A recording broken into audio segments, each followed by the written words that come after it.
بالا مستر امروز به این موضوع روستایی امر همراه بید خیم درون بید چی خبره.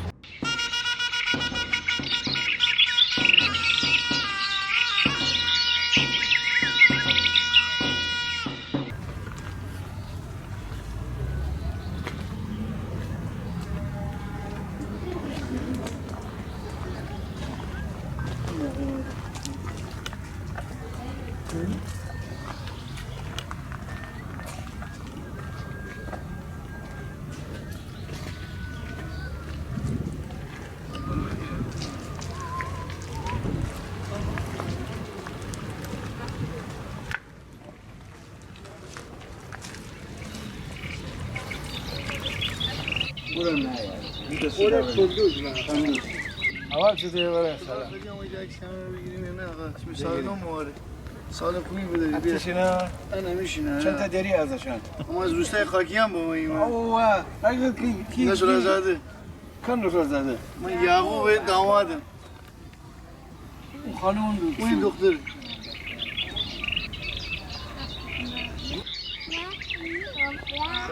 آره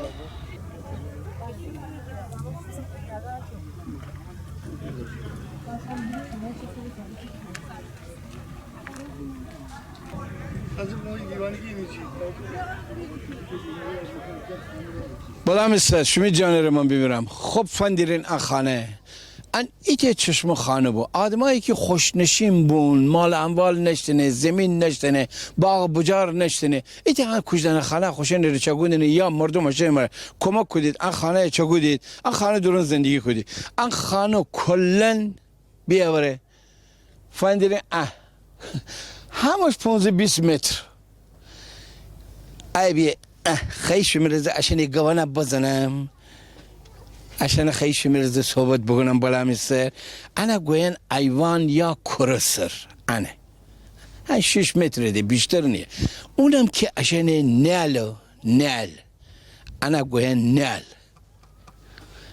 انم اما گفتیم ویدار یا گوین ستون خانه عشان بانه انا من نوشن ریزه و بالاخره نسخفم که دنیده همه کلوش و همه سرچوی و پولکو عشان ده همه دنی عشان همه زد گرما و سرمایه عشان ده همه دنی انا مشینه صندوق زریه ایزر درن خوشنه انا درون باج دهودنه هرگز باج ده خرک نکوده بالا میسر ادرم که عشانشین ده الان تو حساب بکن نزدیک به 100 سال 120 سال ده سخت نجار خوره چکوده ای با این بودرون ای دوربین در تو ای بایی ای روشنایی نه ولی حتی هم ترکی خوله حتی بگیر بی ای عشان افنه ای ولاغسه عشان جم مثلا خوشینه اسپاپ ولاغانه نه حتی ولاغانه نه حتی شنه تا اوی این تیجه ان چوبان جا ولاغانه نه ایم که ایت ارسو صندوق نه انم بماند دنی ای انتها ای انا گفتنه کلا چالو یا اشین آتشدان های آتش کودنه های پلاونه نه خورد و خوراک های ان دور بسته کتل نه یا کتل چوبی نه های نشتنه هر چه دود بوست خانه تا های کلن و های تدر بو انم بوست پسکلا پشت بعضی پسکلا پشتان او طرف مثلا ای سلاغ داشتی خوشین اسپاپان اتا ارنه پیشی بوسی های بنشته به بعد اون در پسج سلاغ کودن مرغ و یا مرغانه جنینه خلاصه ایت زندگی یک نفره بعض نفر هن خانه جا 4 نفر 5 نفر هم زندگی کودنیه الان اجو خانه نگوین سویت اون موقع گفتنه هن خانه گفتنه یه کشتن خانه خوش نشه عربین ان اشنه مرغلام بو مرغلان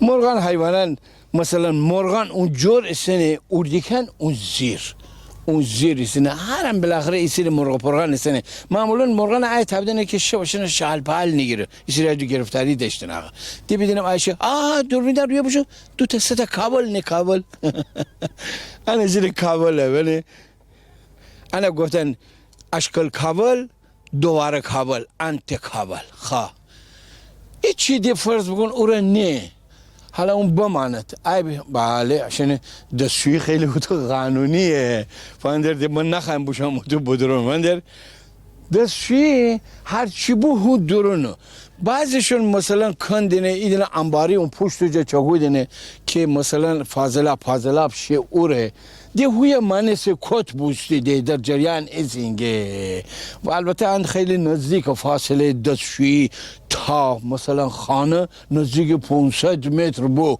که مثلا بکبو نه خانه وشون رعایت کدید ای افندیرم بالا میسان چای افندیرم البته چا تنور یه خورده فرق کنه سابق اصلا تنور اما نشتیمه گیلی چا بو بله ام بوتونم اصلا نشتیم او بیامه عکس وی بدین چا گزگا وی درری جان دادو گزگا لنتی در پور سابق هم گزگا لنتین های دو بون اما هم گزگا لنتینی که اسبون کاموش گزگا لنتی خودچو هن آبا وسیدیم های خوردیم های امی جان شستیم هن آبا وسیدیم امی یخچال های بو گوشت داشتیم هندوانه خربزه همه تبدیم های سرد بو آقا ان چا همه زندگی بعد ان چا حقیقت مشون رو بگم هیچی هم نوستی همراه سنگ دانم نیستیم آقا الان ای بایدی بالا میسر ان خانه خوب فندیرین ان کوچه زر مثلا آدمانی که مقداری پولدار بون ایتی بشه اشینه وزوزا خوب بو مثلا اجر خانه داشتینه از های بگه عربی دین فاکوین داشتینه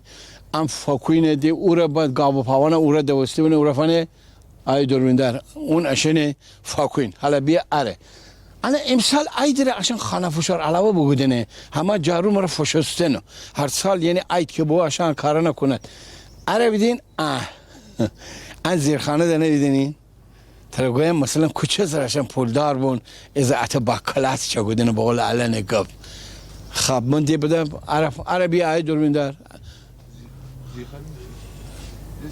بده عربشم اوه اوه بیدین ری ای اشن بول معروف اشن مکانی بو که ای سردخانه بو ای خوم پوم اتی چیزه ای کلی شور کودینه ای مایی اتی چیزه شور کودینه بی عربی دینه آها ان اشن پشت خانه بیدین ای خونه که جا بوده عربا بشه پشت ما مجد دوباره تلار جورجا ایتی همچین چیزی دوباره دارن ای ببیدینم که بله صندوق دینی باشه صندوق دو طبقی متوجه سی عرضی مشهانتنم خب عربایی دی بیدنم که بلنس سر نگفتم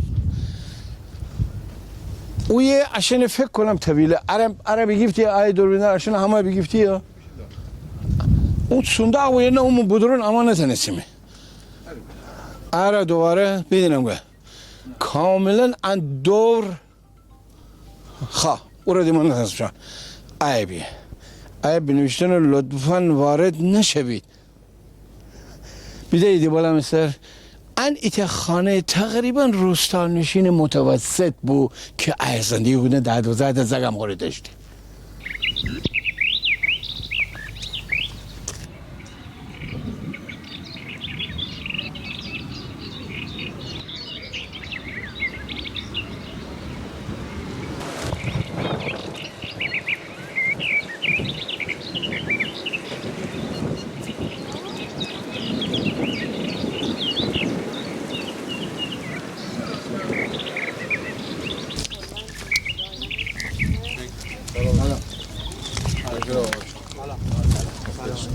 خوبی آقا چطوری جناب با تو کایته ای باره اونی پسری؟ خودش کایسی؟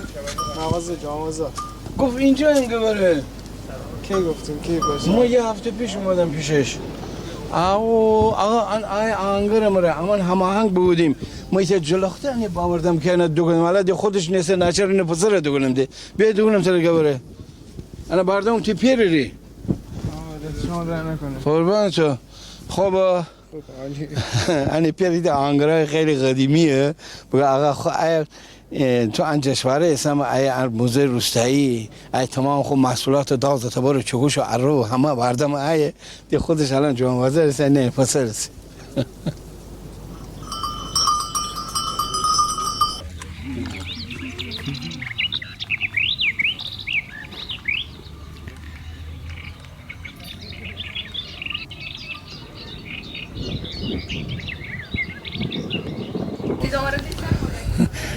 آقا بالا مستر خانه بیدید این خانه میره خاطر انگیزه یادش بخیر سریال خرمگوان امی خانه باید بیرم این خانه هیچ تغییر بوده نه هنی اون سابقه خانه خاخور سلام خاخور سلام آقای عبدوس. اول چی دی خاخور خوش آمدید. امی خانه فیفتی کی در اجاره بوده اجاره ندارن آقای عبدوس. این خانه با اجازه که البته ما یکم صحبت بکنم بعد پخش زنده. نه اصلا تو اوج گپ زنه میخوام انا بدنم این خانه میشیم بو من اون سریال خرمگوان اگر بازی بودیم خب این خانه مرفده اون کی فکر انا خانه ان میری یه تغییراتی بودم انا همه عشان خرابه گودنگی پلکان همه ما سبز رنگ بودم اون نه سرخ رنگ بودم اصلا خراب بود شما کی باردی الان اما از طرف سازمان میراث فرهنگی هستیم که راهنمای موزه هستیم و توضیحات در رابطه با موزه میراث روستایی دیم. بزنم حالا عشان همون بماند راجع با خانه زمین رو توضیح بده بدونم بله. یکم کلیت موزه خدمت شما این از اول خیلی بگویی یه توضیح خب باشه خدمت شما فکر کنم ایتو بهتر بگون. موزه میراث روستایی بشیم جلوتر خورده صحبت بکنیم فاصله صحبت بکنم بهتره خب بهترم هست بشیم اتر های چی تر اروره غیب میشه موزه میراث روستایی در سال 1381 طرح و اندیشش به همت آقای دکتر طالقانی و همکاران ما در وزارتخانه میراث فرهنگی انجام شد. همونطور که مستحضر هستید استان گیلان از لحاظ معماری خونه‌های ساحلی، جلگه‌ای، کوهپایه و کوهستان رو داره که معماری شرق و غرب کاملا با هم متفاوت بوده. همونطور که معماریمون فرق می‌کرده، نوع پوشش، گویش، لهجه و آداب و رسوممون هم با هم متفاوت بوده. لباسی که تن من هست مربوط به شرق گیلانه، جزو شادترین لباس جهان شناخته شده و به ثبت یونسکو رسیده. قدمت لباس برمیگرده به 4000 سال پیش. رنگ و الوانش برگرفته از طبیعت هست که بند رنگهاش معنا و مفهوم خاص خودش رو داره. لباس دخترونش با زنونش با زن بیوش کاملا متفاوت بوده. در مراسم‌ها، شادی‌ها، سوگواری‌ها لباس‌های متفاوتی رو به تن کردن. این مجموعه 263 هکتاره که از این 263 هکتار 45 هکتارش اختصاص داده شده به 28 تا خونه. هیچ خونه ای در این مجموعه نبوده. تک تک خونه ها با وارثینشون با مالکینشون صحبت شده. بعضی از خونه ها خریداری و بعضی ها به شکل اهدایی هست. ما چه خریداری و چه اهدایی رو به نام همون افراد اینجا ثبت کردیم و اینجا تنها اکوموزه ایران هست که به ثبت ملی رسیده و در خاورمیانه یه دونه هست. قدمت بناهامون برمیگرده به قبل از اصلاحات ارضی زمان ارباب رعیتی، چون در سال 1369 زلزله سنگینی که در شهرستان رودبار و روستاهای همجوار استان اومده بود، ما چه خسارت جانی، مالی و معماری بومی ما رو کم و بیش از دست دادیم. به همین خاطر این مجموعه راه اندازی شد که در کنار معماری بومی گیلان نگاه مردم نگاری، مردم شناسی و اصالت بومی گیلانی حفظ بشه.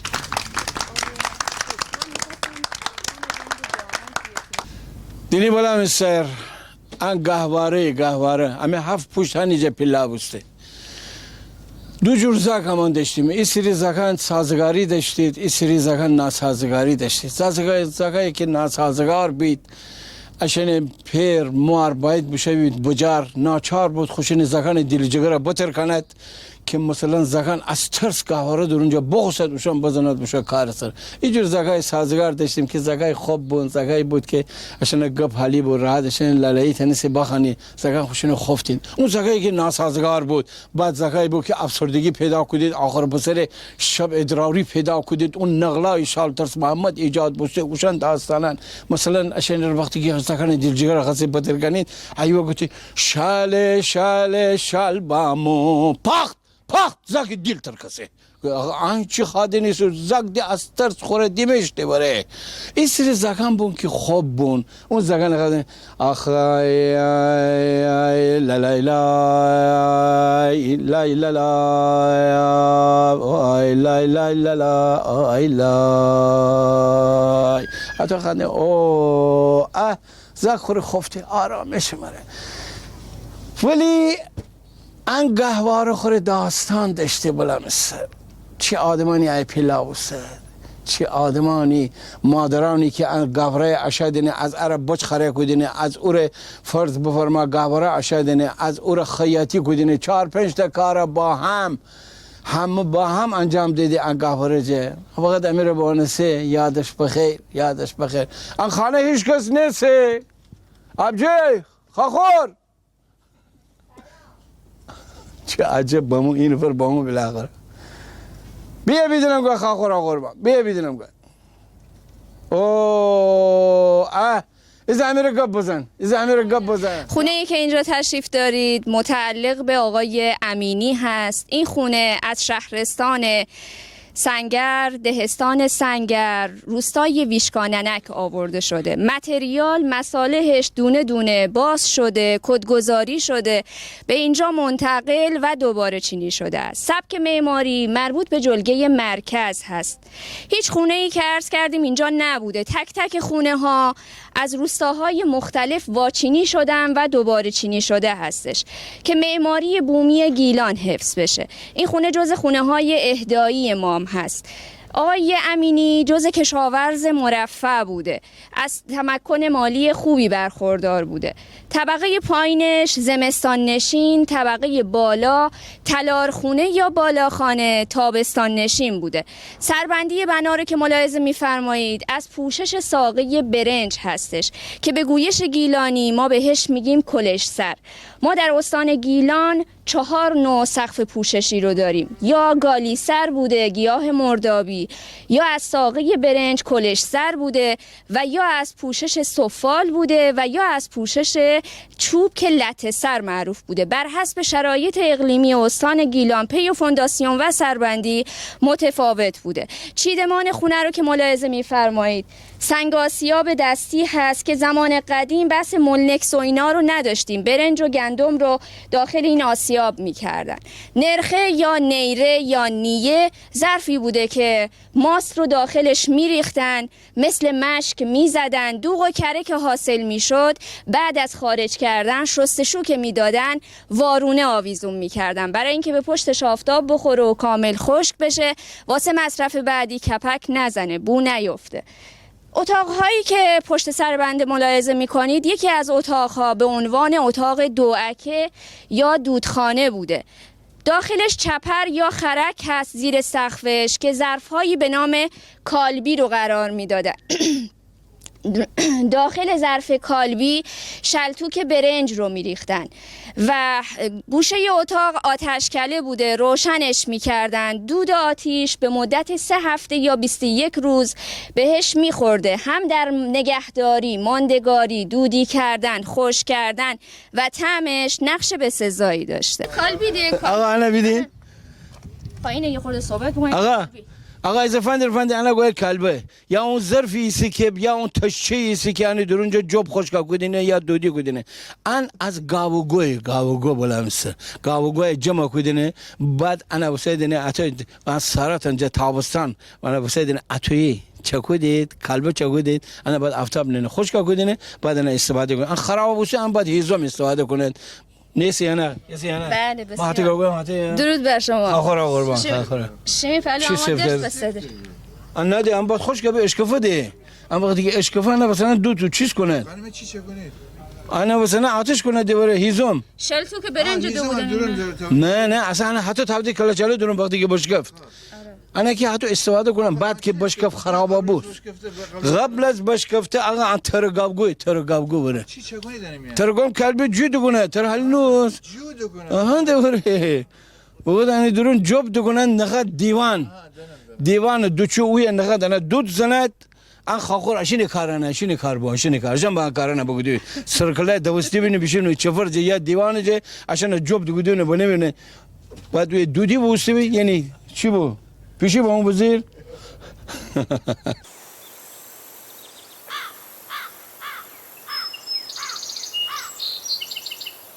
وشان بالخانه تلار سر بزنم پشت بام سر بزنم یک بجی و یک بنام بیدین بج نه می حواس با گم جرم کنم دواره خیلی خوب آیا عصبایم بیدین چه خبره کجدان ایوان سرچه ایت هنرمند اینشته که سالان سال ان موزه روستایی از موقعی که افتتاح بوسته ان خانم علی پور ایکر کار کردن داره.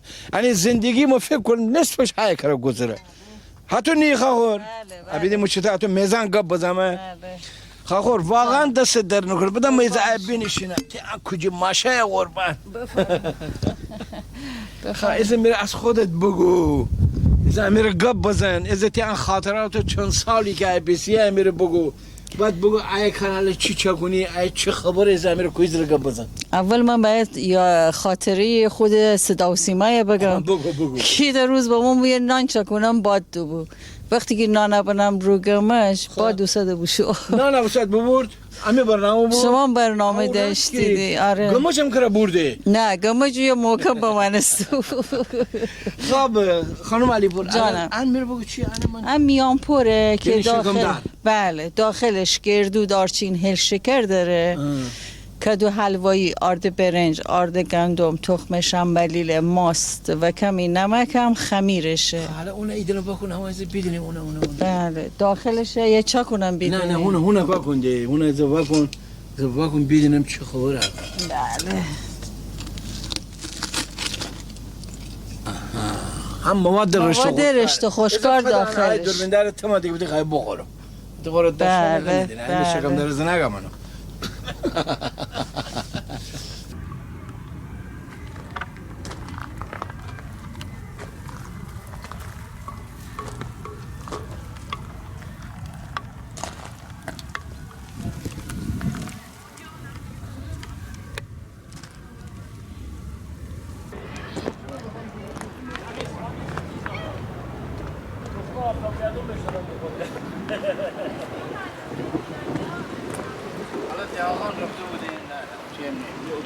رفته بودیم صبح به ما انگور میدادن بعد از ظهر به ما چای نوار نمیدیم شل میکنیم بعد از ظهر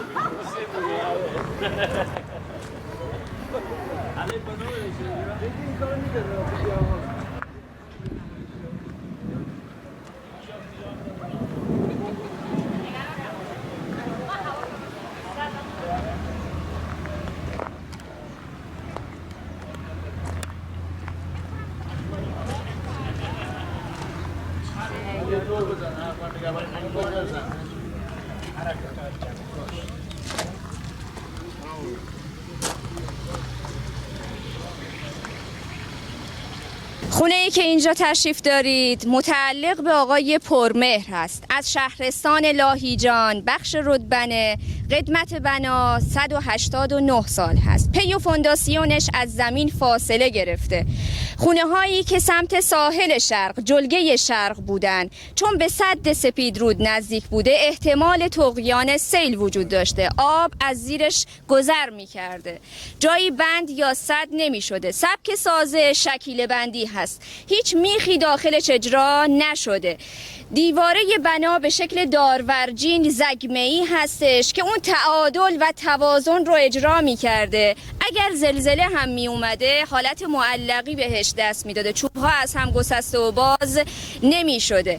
امروزه در کشورهای آسیای شرقی به ویژه ژاپن تازه از سبک معماری شکیل بندی در مقابل زلزله برای حفظ بناهاشون دارن استفاده می کنن. آقای پرمهر از طبقه متمول بوده، از تمکن مالی خیلی خوبی برخوردار بوده. ایشون تاجر قند و شکر بودن و طبقه پایین خونهشون زمستان نشین، بالا تلارخونه یا بالاخانه تابستان نشین بوده. مهمان هم می اومده از طبقه بالا استفاده می کردن. سربندی بنا رو که ملاحظه می کنید از پوشش گیاه مردابی که در کنار مرداب رشد میکنه، خاصیت سیلیکونی و صابونی داره، بارون رو از خودش سر میده، بهش جذب نمیشه. طول عمر مفیدش 7 ساله. بعد از 7 سال روش خزه یا جلبک میزنه. نشون دهنده اینه که دوباره باید مرمت و بازسازی بشه. جهت باد و بارون اگر دقت بکنید سقفش حالت چتری داره. دو طرف بنا به سمت شیب به سمت پایین هدایت شده و پشت خونه که به گویش گیلانی ما اینو بهش میگیم فاکن.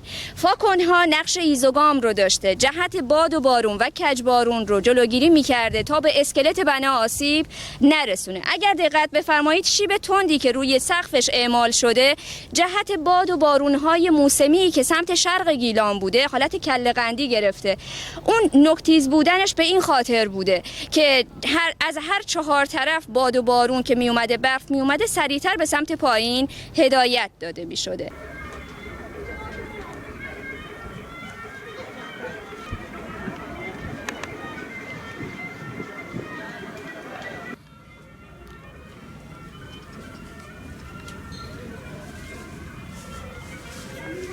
سلام، خوش آمدید. سالمتون مبارک.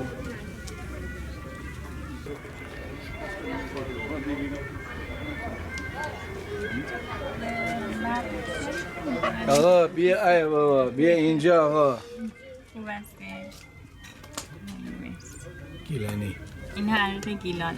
خانم توشه این کارو نما خودت انجام دهی؟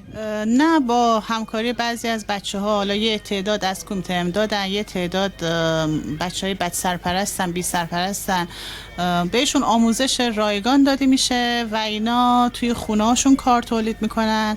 کارگاه من هم تو رشته، کار به ما میدن و به اندازه حالا هر کدوم از کارا قیمت های خاص خودش رو داره، دستمزد خودشونو میگیرن. شما بفرمایید اینا هر کدوم مال یکیه؟ بله. اینا هر کدوم مثلا شناسنامه دارن؟ این که بگم شناسنامه دارن بتونم به شخصه بگم برای کدوم یکی از بچه‌هاست رو نمیدونی؟ اینو نمیتونم، نه این اطلاعات یعنی رو هیچ ندارم. اینو مثلا نمیدونی مالی که؟ اینو کار یکی از دوستان من برام خانم نویزاده است. خب اون مالی که؟ این کار برای یکی از آقایونه که توی بند بودن. بند توی چی؟ بند زندان، تو زندان بودن. تو زندان کار بودی؟ بله برشون اشتغال زایی کرده بودیم که ایشالله اگه خدا بخواد بعد دیگه میریم برای بند نصفان. خب بعد این ایشون قاتل بودن. چی؟ یکی 2 نفر رو ظاهرا کشته بودن و این تولید کار ایشون بود و من دیگه به عنوان یادگاری اینو نگه داشتم. سلام. چطوری دختر؟ ممنون. از کجا اومدی شما؟ اما برای سراوانی. این محل با چه محلی نما؟ بله. من بچه تهرانی.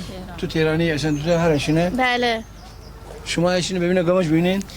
من دوست داشتم دارم نگاه میکنم، حالا مامان بیشتر سر در میاره ولی من حالا داشتم نگاه میکنم خوشم اومد. داشتم میپرسیدم که اینا رو حالا بعد اینکه درست کردید میخوایم بپزید یا نه که دیگه آشخانم موبایلشون زنگ خورد. خودش دانه آره. تو میره بگو انزگان مامان. بله. تو بگو گموج یه مرغی خیلی 2 مرغی 3 مرغی 4 مرغی 4 مرغی. والا اما خودمون زیاد الان ازشان استفاده نکنیم، ما بیشتر روی استفاده کنیم. ولی امی مامانا نشون استفاده کنید. خب فکر تی ماره. می مامانم دلن زیاد استفاده نکنه. نه ده تمام. نه والا مثلا سابقه همه کم کار از دست این. ابجی تو چی کار کنی ابجی؟ ابجی گمش ساز. بله بفرمایید. چاکم بیدنم که بچرخان. یکی اوتو بچرخان. ابجی اچو بچرخان. خاله ابجی اوتو بچرخان. بدین؟ عشان حقیقت انگشت 1000 تا هنر باره. ونه. چکل انگشت مرا بزنیه. وانه چکل انگشت خوره استاده. حقیقت انگشت ایت هنر باره حقیقت مشمره گویم. عشان قدر با بدری مری. عشان امی خیر و برکت ده. عشان امی هنر ده. عشان امی زندگی جامعه و خانواده ده. حتی هنر باره نه.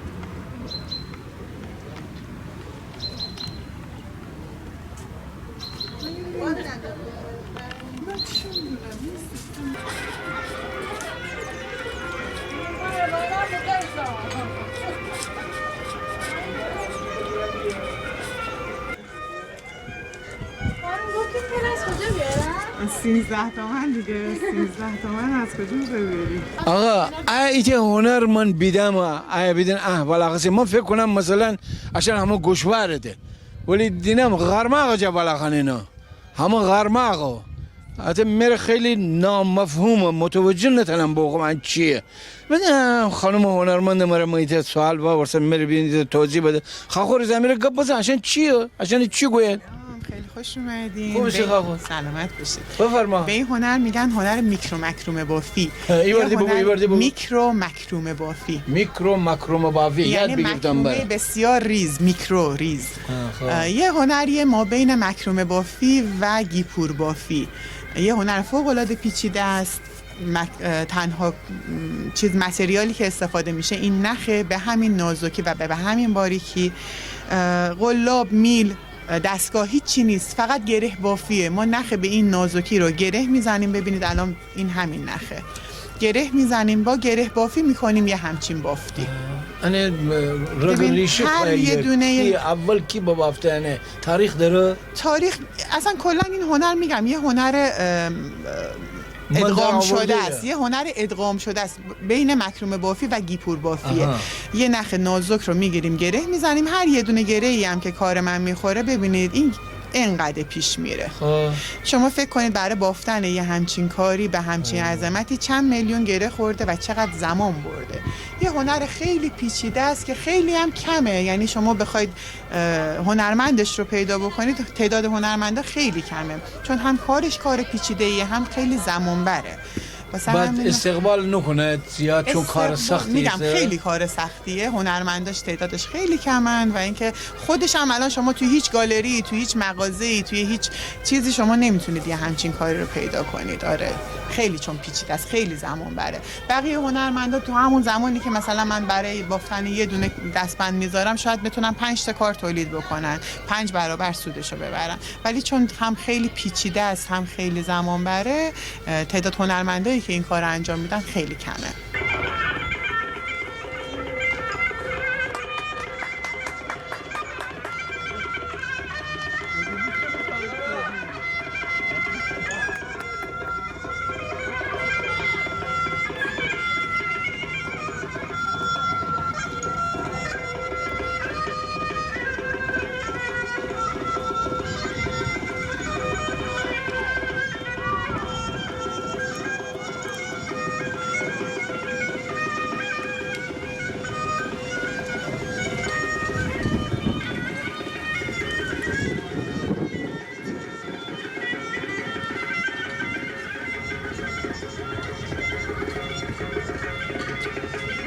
خب بله مستر انم از همه موزه میراث فرهنگی گیلان خوش به شماره کیف بگودید.